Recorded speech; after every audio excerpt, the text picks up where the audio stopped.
Hoy vamos a hablar un poquitito desde una mirada transdiagnóstica de los trastornos de ansiedad. Em, Obviamente desde mi abordaje principal, que es la terapia racional emotiva conductual, pero vamos a pasar también un poquitito por la mirada de Barlow y el protocolo unificado en este sentido. ¿Y por qué transdiagnóstico? Porque es un tema del que se ha venido hablado mucho últimamente. Y me parece interesante traer una mirada de cómo podemos integrar eso y por qué puede ser una alternativa para los que trabajamos con pacientes en consultorio. Entonces voy a compartir aquí pantalla. Bien. Entonces, generalmente, si trabajamos en consultorio o inclusive en contextos de investigación, ¿qué nos pasa? Llegan pacientes y uno hace la evaluación, hace el diagnóstico, hace la conceptualización del caso y se encuentra, por ejemplo, con este taller un poco surge también de preguntas que me hacían los supervisados. Oiga, profe, tengo un paciente que tiene trastorno de ansiedad generalizada, trastorno de pánico, trastorno depresivo mayor. Me parece que además tiene trastorno de personalidad evitativa. No sé por dónde empezar. ¿Qué voy a tratar primero? Y esa es una pregunta muy frecuente, ¿sí? Sobre todo porque muchos de los protocolos manualizados están pensados para un trastorno específico. Y en la práctica, y sobre todo esto post pandemia, nosotros lo que vemos es que las comorbilidades son más la norma que la excepción. Yo inclusive revisando un poco la clase, no me acuerdo la última vez que recibí un paciente en consultorio que solamente tuviera un diagnóstico, entonces nos encontramos con escenarios similares a estos, ¿sí? Entonces, en ese sentido tenemos dos posibles caminos. El primero es usar un protocolo de diagnóstico único. Entonces, por ejemplo, en el caso del paciente anterior, puedo usar el protocolo de Barlow para los trastornos de ansiedad y pánico, puedo usar luego el de Beck para trastorno depresivo mayor. Si hay un trastorno de personalidad, tengo alternativas también ahí. Entonces, ir aplicando uno tras otro y que de por sí igual ya la aplicación del primero sabemos que va a ir dando mejorías en la sintomatología del segundo trastorno. Y empezamos por nuestro criterio clínico del que genera mayor disfuncionalidad o severidad en el paciente. El otro camino es enfocarnos en aplicar un tratamiento o un protocolo transdiagnóstico para estas distintas patologías. Entonces, ¿dónde estamos parados hoy en este sentido? Primero, lo que sabemos, como les decía, es que hay una alta comorbilidad de los trastornos mentales, una altísima y creciente prevalencia, sobre todo de trastornos depresivos y de ansiedad. Sabemos que los pacientes que reciben el diagnóstico, sobre todo de trastorno depresivo mayor, tienen muchísimas más chances de desarrollar un trastorno de ansiedad. Como les digo siempre a los alumnos, si viene un paciente con un trastorno depresivo mayor, indaguen la presencia de trastornos de ansiedad porque hay más chances de que esté que no esté. Entonces, es importante que tengamos esto en cuenta. La evidencia actual, sobre todo el modelo de la triple vulnerabilidad de Barlow, nos habla de que parece, si bien sabemos que la etiología de los trastornos mentales parece ser multicausal o multifactorial, mejor dicho, parece que hay muchos factores que se comparten cuando hablamos de trastornos de ansiedad y trastornos depresivos. Y eso también podría responder al por qué muchas veces aparecen en comorbilidad, ¿sí? Entonces, son más parecidos que diferentes. Y lo que vemos es que cuando usamos el primer camino de usar un protocolo atrás de otro, o protocolos de trastornos enfocados para trastornos únicos, cuando, aun cuando todavía no haya tratado el otro, ya hay mejorías en ese siguiente cuadro. Entonces, eso fue lo que hizo pensar en la posibilidad de tal vez enfocarnos en una mirada transdiagnóstica. Entonces, en este sentido, sobre todo el modelo de la triple vulnerabilidad de Barlow nos habla de que hay una conjugación de factores que tienen que ver, por un lado, con la biología del paciente, con sus características, tanto desde temperamento innato, también lo que tiene que ver con la propia función. Hay pacientes que tienen, por ejemplo, la amígdala más hiperactiva y eso hace que sean más propensos a trastornos de ansiedad. Por otro lado, lo que tiene que ver con cuestiones específicas de la psicología de esta persona. O sea, esta persona, por ejemplo, fue pasó por situaciones de trauma, pasó por situaciones de pérdidas recientes, o sea, situaciones específicas que pueden haber contribuido al desarrollo o a la protección a nivel de salud mental de trastornos. Y luego lo que tiene que ver con lo que Barlow llama psicología general, en el sentido de cuestiones que tienen que ver con influencias, por ejemplo, de apego o de estilos parentales, o sea, que pueden influir en el desarrollo de trastornos. Y esto todo es una máquina que un factor termina influenciando al otro, porque sabemos que no es una causa-consecuencia, o sea, no es como en otras áreas donde este virus causa tal enfermedad, entonces hoy hablamos de que son varios los factores y esto es especialmente observable en los trastornos de ansiedad. Pero ¿cuál es hoy, si nosotros entramos, por ejemplo, a la página de la División 12 de la Sociedad de Psicología Clínica de la APA hoy y nos vamos a ver tratamientos recomendados para los trastornos de ansiedad, ¿qué nos vamos a encontrar? Que los tratamientos que tienen mayor evidencia a favor son, por ejemplo, para el trastorno de ansiedad generalizada, la terapia cognitivo-conductual para el trastorno de ansiedad generalizada. Para el trastorno de pánico, la terapia cognitivo-conductual para el trastorno de pánico. O la terapia cognitiva conductual para el trastorno de ansiedad social. O para las fobias específicas, el tratamiento de exposición. Entonces, lo que vemos es que en la práctica los tratamientos que tienen mayor evidencia a favor son enfocados en un trastorno específico. Pero el problema es que esto no necesariamente condice con lo que llega a nuestro consultorio, con pacientes con múltiples comorbilidades, ¿sí? Entonces, ahí a veces hay como un gap entre lo que nos dicen las guías clínicas y lo que ocurre en el mundo real. Y acá es donde la mirada transdiagnóstica puede ser especialmente útil, ¿sí? Entonces, ¿qué hago ante este escenario si la recomendación de las principales sociedades uh, de psicología clínica o de psicoterapia o de guías clínicas en general nos recomiendan tratamientos específicos para un trastorno? Entonces, esto hace que cada vez haya un movimiento orientado en ofrecer alternativas transdiagnósticas o basadas en procesos, ¿sí?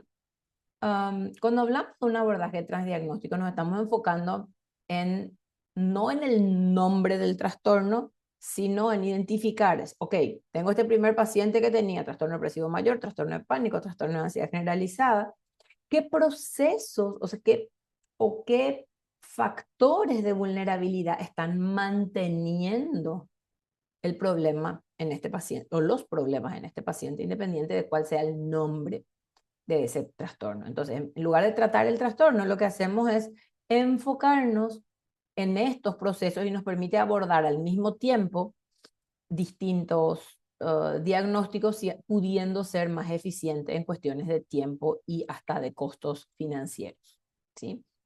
Entonces, hay muchísimos procesos transdiagnósticos: la evitación, la rumiación, tolerancia a la incertidumbre, perfeccionismo, regulación emocional, evitación experiencial, que vamos a ver en pacientes regularmente. Pero, ¿qué tiene que ver todo esto con la terapia racional emotiva si dijimos que íbamos a hablar específicamente de eso? Entonces, dicho todo esto, vamos a adentrarnos en lo que tiene que ver con la mirada transdiagnóstica de la TREC o REBT. Primero, es que la TREC es una terapia transdiagnóstica desde su origen. Si bien, y vamos a hablar un minutito nada más de historia, si bien Beck y Ellis fueron contemporáneos y con un par de años de diferencia publicaron sus teorías y su mirada enfocada en las cogniciones, nacen en dos contextos muy distintos. Y esto es importante a la hora de entender el abordaje. Beck era psiquiatra y estaba en el contexto académico, en el contexto universitario. Entonces, la terapia cognitiva de la depresión nace desde el primer momento para pacientes con un diagnóstico único, con grupo control, con comparación de resultados, mientras que la TREC nace en el consultorio de Ellis, con pacientes reales que llegaban con múltiples comorbilidades, y luego va al ambiente académico para evaluar su eficacia, a diferencia de la propuesta de Beck, que nace en el ambiente académico y luego va a los consultorios. Y esto no es menor. ¿Por qué? Porque como les digo, Ellis desde siempre se enfocó en tratar de entender los problemas o los procesos, obviamente en aquel momento no se llamaba procesos, pero los factores que mantenían los problemas del paciente independiente del diagnóstico, ¿sí? Y de hecho es considerado uno de los primeros terapeutas en desarrollar una teoría y un tratamiento transdiagnóstico, ¿sí? Entonces, la TREC, y esto también es importante, porque si bien en TREC nosotros usamos diagnósticos categoriales como el DCM o el CIE propuesto por la OMS, no nos limitamos a ellos, porque muchos de los pacientes tienen cuadros subclínicos o tienen problemáticas que no necesariamente, por ejemplo, pacientes con problemas de pareja, no necesariamente van a implicar una categoría diagnóstica, pero eso no quiere decir que su funcionalidad y su calidad de vida no esté afectada y nosotros no podamos ser de ayuda, ¿sí? Y acá viene lo interesante. Ellis empieza a desarrollar la TREC en la década del 50, hace su primera publicación justamente en la convención de la APA en el 55. De ahí Beck toma algunos elementos de eso y lo publica el año siguiente, Terapia Cognitiva de la Depresión.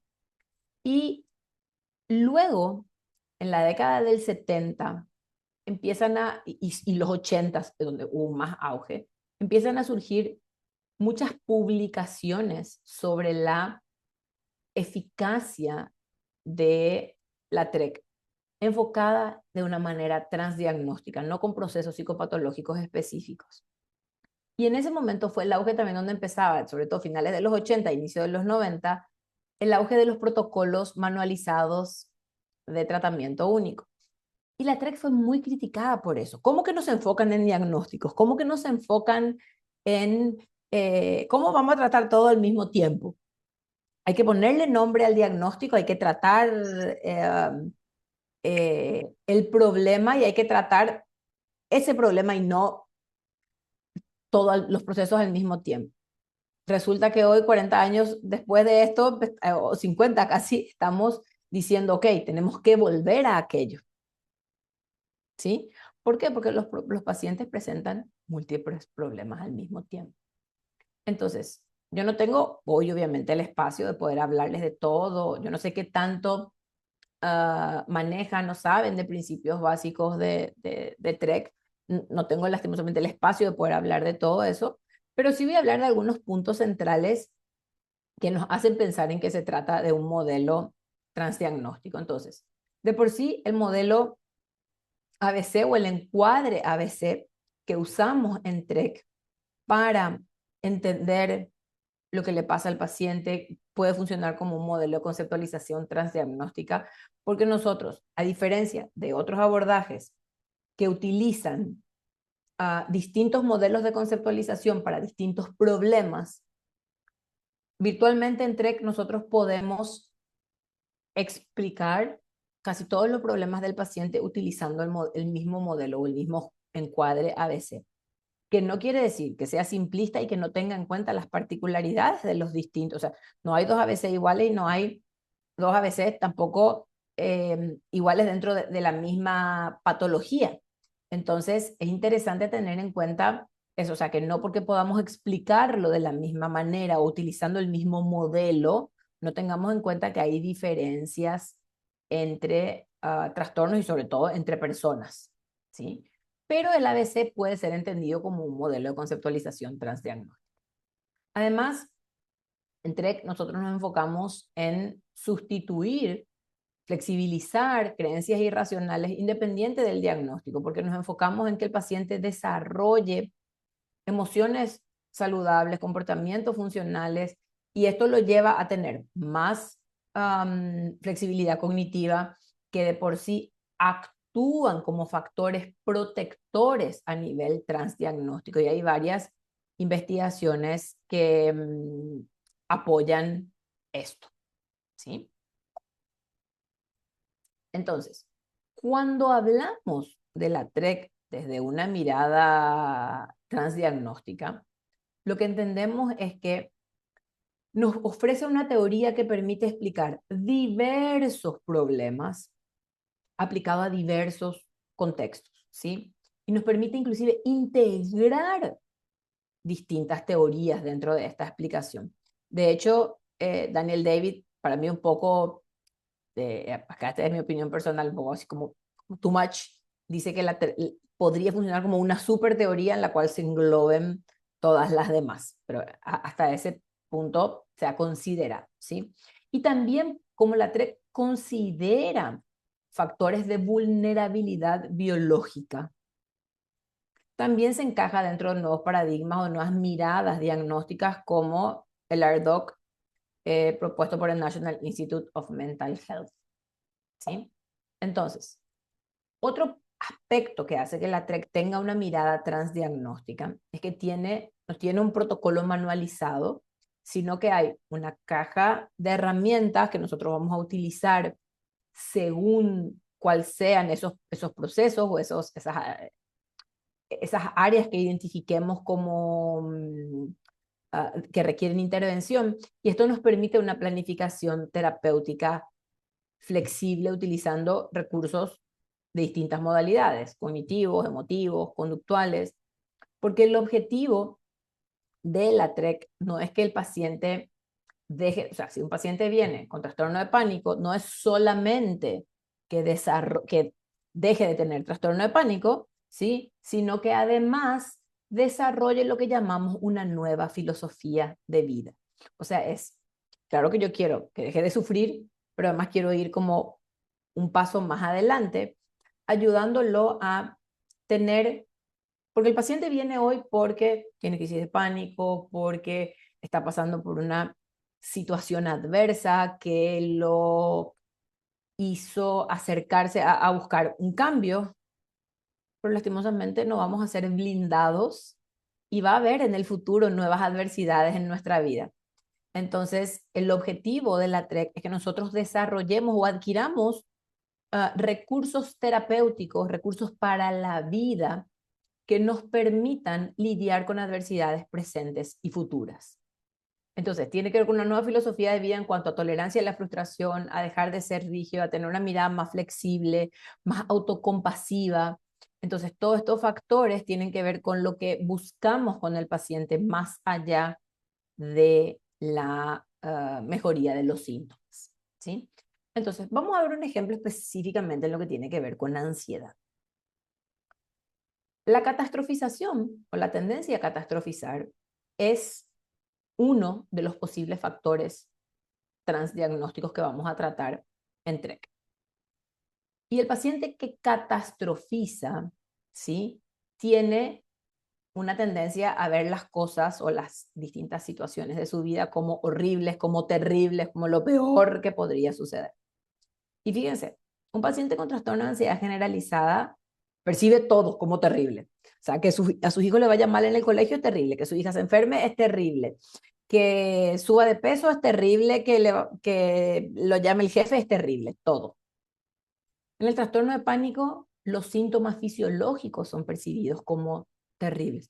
Esta taquicardia que me está dando, esta falta de aire, esto es horrible. En el trastorno de ansiedad social, el juzgamiento por parte del otro o la posibilidad de ser evaluado socialmente es vista como terrible. Que se rían de mí va a ser terrible. En el trastorno obsesivo compulsivo, estas imágenes, estas ideas, estos pensamientos intrusivos son horribles y no los puedo tolerar. En el trastorno depresivo mayor, las distintas adversidades o pérdidas del paciente son percibidas como horribles, ¿sí? En la bulimia nerviosa, después de un atracón, comí todo esto y esta sensación física, ay, horrible. Y en la anorexia, engordar o subir de peso es horrible. Y fíjense que es la misma manera de pensar ante distintas situaciones y todas nos llevan a la misma conducta. Lo que hago es evito distintas cosas, pero evito lo mismo. Entonces, en el trastorno de ansiedad generalizada, evito aquellas situaciones temidas. En el trastorno de pánico, busco evitar o la situación en la que ocurrió o los síntomas físicos. Entonces, por ejemplo, empiezo a hacer técnicas de respiración. En la ansiedad social evito la situación o las situaciones de juzgamiento o exposición. En el TOC empiezo a hacer las conductas compulsivas con la intención de neutralizar esos pensamientos. En el trastorno depresivo mayor me aíslo, también es una conducta de evitación. En la bulimia, la inducción al vómito o el uso de laxantes es una manera de evitar el malestar por haber comido mucho. En la anorexia, para evitar subir de peso, hago ayunos, hago ejercicio compulsivo. Entonces, fíjense que si yo tuviera, Dios quiera que no, pero un paciente con todos estos diagnósticos, voy a ver cómo procesos transdiagnósticos, la catastrofización y la evitación. Y yo tratando estos dos factores o estos dos procesos, uno cognitivo y el otro más conductual, voy a estar de alguna manera tratando los distintos problemas o diagnósticos del paciente. Y este es solo un ejemplo de cómo tenemos una mirada más transversal cuando usamos un abordaje transdiagnóstico, ¿sí? Y de hecho, hay varias publicaciones que tienen que ver con la mirada del pensamiento catastrófico como un proceso transdiagnóstico. Y esta frase interesante de este artículo que dice, aunque el proceso de pensamiento catastrófico es transdiagnóstico, el contenido es único. Entonces, como les decía recién, no nos vamos a enfocar solamente en el contenido y por eso decir que son dos cosas opuestas, sino que el proceso que lo está manteniendo es el mismo y yo puedo estar, al estar tratando el contenido del trastorno de pánico, de la catastrofización en el trastorno de pánico, también lo estoy tratando, por ejemplo, en la bulimia que tiene que ver con la intolerancia al malestar físico del atracón. ¿Sí? Entonces, son procesos transversales. Y esto, cuando hablamos de procesos transdiagnósticos, es inevitable que hablemos del protocolo unificado, ¿sí? Que probablemente muchos de ustedes conozcan, propuesto por David Barlow y sus colaboradores, que es el conocido como protocolo unificado para el tratamiento transdiagnóstico de los trastornos emocionales, que tiene tanto su versión en inglés como en español, y que fue el que por trabajar con muchas investigaciones, por la evidencia a favor y demás, y que volvió a poner sobre la mesa hace ya más de 10 años la consideración y la conversación sobre la mirada transdiagnóstica. ¿Sí? En este punto, si bien también es un tratamiento manualizado y orientado para tratar comorbilidades, se enfoca en los distintos procesos, sobre todo a nivel de temperamento y demás, que pueden mantener tanto los procesos, los trastornos depresivos como de ansiedad. Y tiene una planificación terapéutica relativamente flexible, con sólida evidencia a favor. Pero si nosotros hacemos hoy una especie de paralelo o de comparación entre la propuesta de Barlow en el protocolo unificado y la propuesta de Ellis en la TREC, vamos a encontrar muchas similitudes. El protocolo de Barlow, uno de los objetivos principales es reestructurar las reevaluaciones que hace el paciente y que favorecen las distorsiones cognitivas, ¿sí?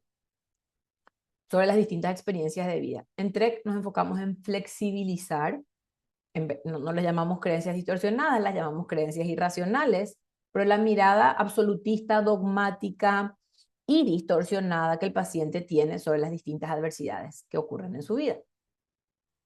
En el protocolo unificado, Barlow nos habla de prevenir la evitación experiencial, o sea, de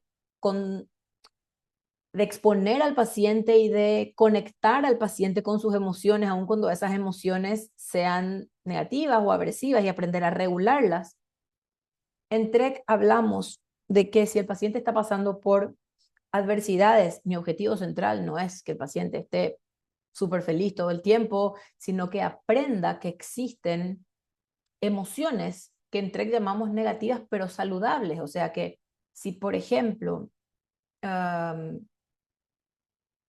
perdí a mi marido, puedo estar casada 30 años, pues es esperable que yo esté triste. pero es muy distinto a un luto prolongado o a una depresión. Entonces, las emociones negativas podemos conectar al paciente y promover que el paciente las sienta para aprender a lidiar con esas adversidades.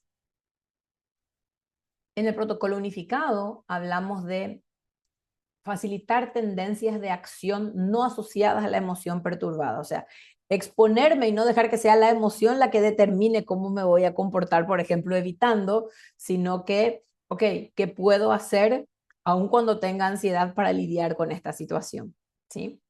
Y en TREC hablamos de facilitar conductas más funcionales, sobre todo que estén orientadas a valores personales. Entonces conectamos mucho al paciente con trabajo. De hecho, la TREC tiene muchas similitudes también, eso es para conversación en otro momento, con terapias contextuales. ¿Sí? Si bien tiene más de 60 años de desarrollo, y es una terapia de enfoque cognitivo-conductual, pero es mucho más cercana a las terapias contextuales que tal vez a una segunda ola. ¿Por qué? Porque comparten mucho esto de enfoque en valores, de autocompasión, de aceptación incondicional. Son valores centrales dentro de lo que trabajamos en TREC. ¿Sí? Entonces, como pueden ver, hay muchas similitudes en el abordaje y en la mirada que tanto el protocolo unificado como la TREC nos proponen en esta línea. ¿Sí? Y acá les traje para conversar al final un estudio de caso en el cual se ve un poquito todo esto que les vine, este resumen teórico que les presenté en esta primera clase. Es una paciente sumamente desafiante, no, desafiadora en el sentido de todo lo que pasó en su vida y de las múltiples comorbilidades que traía, ¿sí? Cuando yo la conozco a ella, tenía 27 años, universitaria, tenía antecedentes de trastorno depresivo mayor, abuso de alcohol, autolesiones. En algún momento en su adolescencia se consideró que ella pudiera tener trastorno de personalidad borderline, pero no reunía todos los criterios. Historial de múltiples experiencias de abuso en su vida, de abuso sexual, que comenzaron en la infancia y terminaron como joven adulta. Además, presenta cuadros también a nivel médico, síndrome de intestino irritable, hipotiroidismo, indicadores de personalidad dependiente, o sea, ya no reúne todos los criterios, pero tiene muchas dificultades para tomar decisiones sola, sumamente insegura. Y cuando llega a mí estaba medicada tanto con sulpirides y escitalopram. Ella hacía mucho tiempo que no estaba en tratamiento, porque estaba relativamente estable, y cuando da a luz a su primera hija, esto fue un declive, o sea, en esa fase posparto, un declive muy importante a nivel de su salud mental. De terminar en urgencias semanalmente por ataques de pánico, por episodios recurrentes de diarrea, por un intestino irritable desregulado y deshidratación.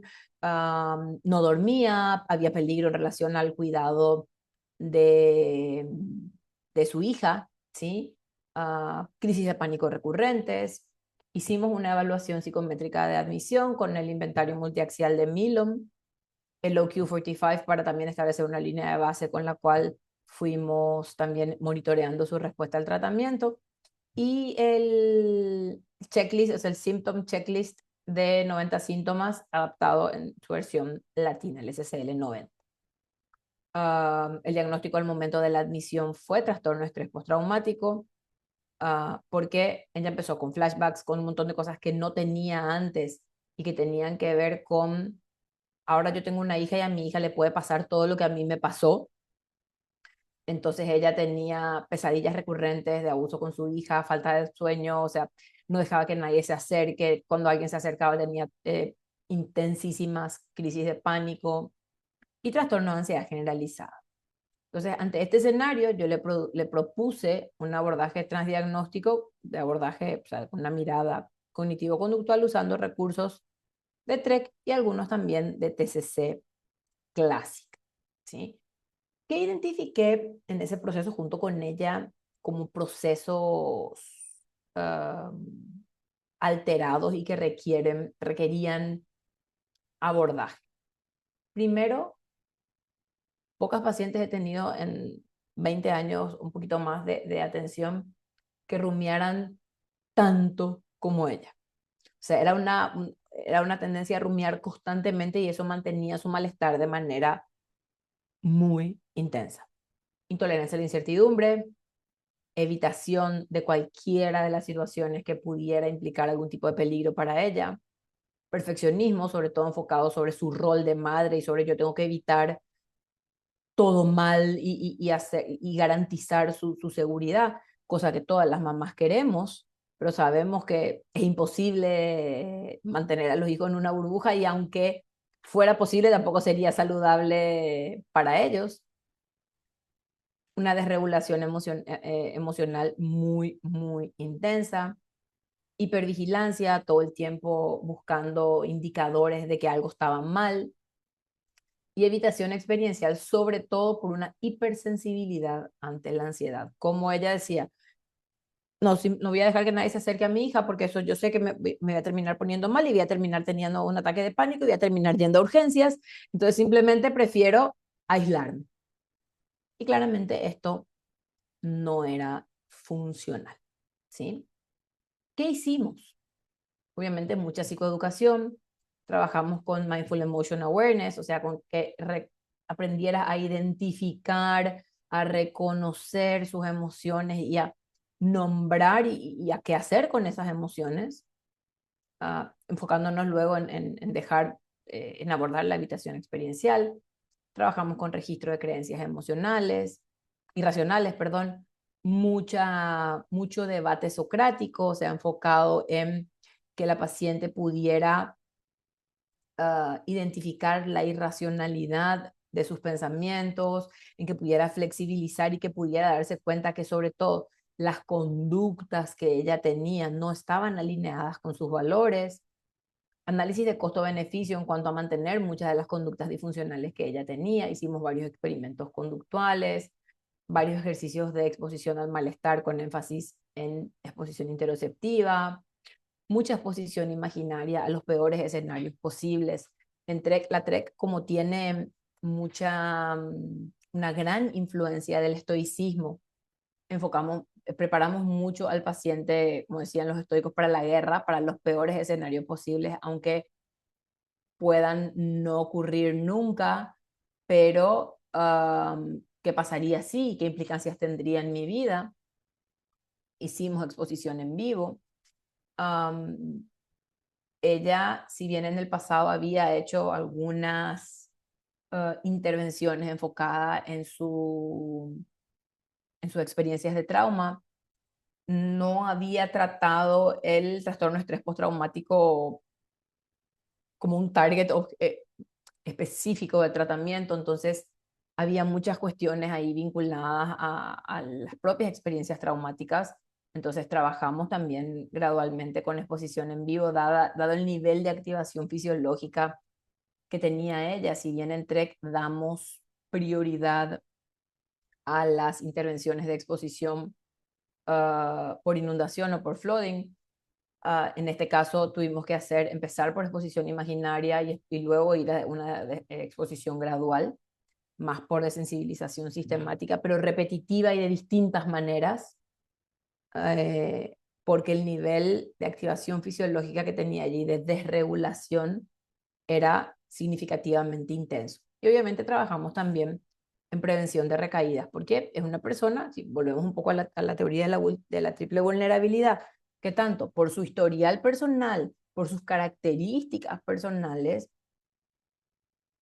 y probablemente biológicas también, como le dije, siempre va a ser tu piedra en el zapato, o sea, siempre vas a ser propensa a las respuestas de ansiedad, a la intensa activación fisiológica. Entonces, ¿qué vamos a hacer para que en futuras adversidades esto no se vuelva a convertir en un problema que te genere esta intensidad de malestar o este nivel de disfuncionalidad?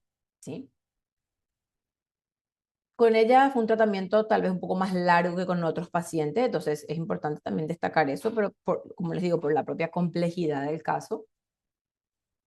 Al año ella inició estudios de posgrado, y menos de un año en realidad. Sí, la nena todavía no había cumplido un año. Era bebé aún, tendría 8 o 9 meses. Y empezó a trabajar después de años. Y cuando estábamos en las sesiones finales, ya trabajando en prevención de recaídas y todo, me dice ella, si hace un año me decías que iba a estar cursando una maestría con una bebé en brazos, te diría que estás loca y que eso es imposible. Pero trabajamos mucho con esta mirada en sus valores, en lo que para ella era importante. Pero incorporamos estas experiencias de vida, estas vulnerabilidades de ella, esta tendencia a la ansiedad a su historia y que no fuera algo que la defina, sino que algo que la hace ella. Y una de las cosas más lindas que me dijo ella en esas últimas sesiones fue, porque era mucho esto de por qué a mí me pasó todo lo que me pasó y yo no sería, ella decía, yo no sería tan loca, decía ella, o sería normal si no me hubiera pasado todo esto, o sea, ¿y por qué a mí? Y le decía, porque a alguien le toca, o sea, no hay una, ahora, no es el por qué a mí, es qué hacemos con eso que te tocó a ti. Entonces, por primera vez en su historia, en vez de cuestionar el uh, por qué a mí, empezó a decir, si tuviera que pasar de nuevo por todo lo que pasé para estar donde estoy ahora, no cambiaría nada. Por primera vez estoy feliz de ser quien soy. Al punto de que su historial personal lo convirtió en un propósito y hoy trabaja colaborando con fundaciones de prevención de abuso, psicoeducando en colegios. Entonces tomó eso y habla abiertamente del tema, pensando justamente en este valor personal de evitar. Hoy su hija ya es una niña en edad, en escuela primaria, entonces sabe que hay factores de riesgo, pero sabe que es imposible evitar todos los factores de riesgo. Pero entonces, desde donde puede, une esos valores personales, tolerando la incertidumbre de que puede pasar, pero manejando lo que sí está dentro de su control, que es, por ejemplo, psicoeducar a la población sobre cómo prevenir situaciones de abuso. Entonces, trabajamos de manera transdiagnóstica estos distintos procesos, tratando de ayudarla a ella a aliviar el malestar, el intenso malestar que tenía ante estas situaciones. Entonces, ¿qué podemos ir concluyendo? Que la TREC y el protocolo unificado son tratamientos psicoterapéuticos de base transdiagnóstica cognitivo-conductual que pueden ser muy eficaces, pero sobre todo eficientes en cuestiones de tiempo y costos para tratar varios trastornos mentales, incluyendo los trastornos de ansiedad. Que la evidencia científica hoy nos dice que los tratamientos o abordajes transdiagnósticos son una alternativa, ¿sí? Sobre todo cuando hay comorbilidades entre trastornos depresivos y de ansiedad. Pero aún tenemos que aprender más al respecto. Entonces, me parece que es interesante considerar que no, volviendo un poco a lo que al inicio donde les decía que tenemos dos caminos, uno es aplicar los tratamientos manualizados de manera consecutiva o inclusive enfocándonos en el que genera mayor malestar y muchas veces vamos a ver mejorías también en los otros cuadros y entonces luego tenemos que aplicar solamente algunos componentes, no necesariamente todo el protocolo manualizado. O desde un inicio enfocarnos en una mirada transdiagnóstica. Pero no es necesario, no son miradas opuestas. ni es que, oh, y a veces eso es lo que me preocupa sobre todo de los que decimos ser terapeutas basados en evidencia, cuando nos volvemos dogmáticos y fanáticos de un abordaje. No, esto es lo único que funciona y esto lo voy a usar para todo. Pueden ser abordajes complementarios y sobre todo va a depender de las características de cada paciente. Entonces, cerramos un poco con esta frase de no vemos a los protocolos transdiagnósticos reemplazando a una terapia cognitivo-conductual específica. La TCC transdiagnóstica debe ser vista como complementaria a la TCC bien establecida, manualizada y específica. Y sobre todo, acordarnos de que si decimos ser terapeutas basados en evidencia, los tres pilares de la terapia o de las terapias basadas en evidencia son igualmente importantes. ¿Cuáles son esos tres pilares? Generalmente nos enfocamos solo en la mejor evidencia disponible. Entonces vamos a mirar los manuales, vamos a mirar las guías clínicas y dice tratamiento cognitivo-conductual para el trastorno de ansiedad generalizada. Pero la práctica basada en evidencia tiene otros dos pilares que son igual de importantes, en igualdad de condiciones y que garantizan una práctica basada en evidencia. Y estoy hablando de la experticia del terapeuta, o sea, de nada sirve que la mejor evidencia disponible sea DBT, si el paciente tiene trastorno límite de la personalidad, si yo no sé aplicar DBT. Entonces voy y agarro un libro de Marshall Linehan y libro y lo leo y creo que puedo aplicar DBT y después yo DBT no funciona. DBT no funciona o yo no sé los principios para aplicar DBT adecuadamente.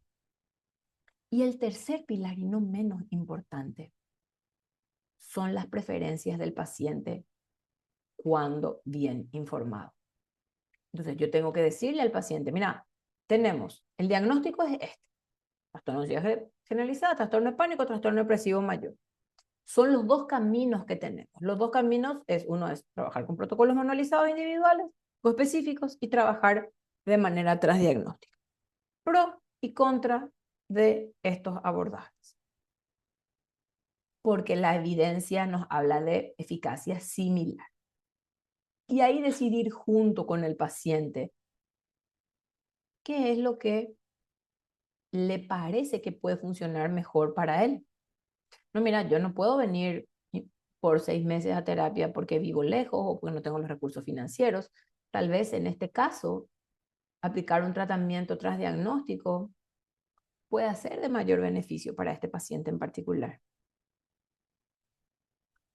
Pero tenemos que analizar y conceptualizar el caso individualmente para poder tomar esas decisiones junto con el paciente. Entonces, no olvidarnos de que ningún terapeuta basado en evidencia debería ser fanático o dogmático en cuanto al abordaje que emplea, sino que justamente poder tener una mirada más individualizada desde los principios clínicos. Entonces, esto era un poquito la idea de lo que quería compartir con ustedes hoy, específicamente en cómo podemos tener una mirada transdiagnóstica de los trastornos de ansiedad. Si bien ahora tenemos unos minutos para preguntas, quiero dejarles también aquí mi correo, redes sociales y tanto las redes sociales de nuestro centro como de la Federación Latinoamericana de Psicoterapia Cognitivo-Conductual, de la cual Apteco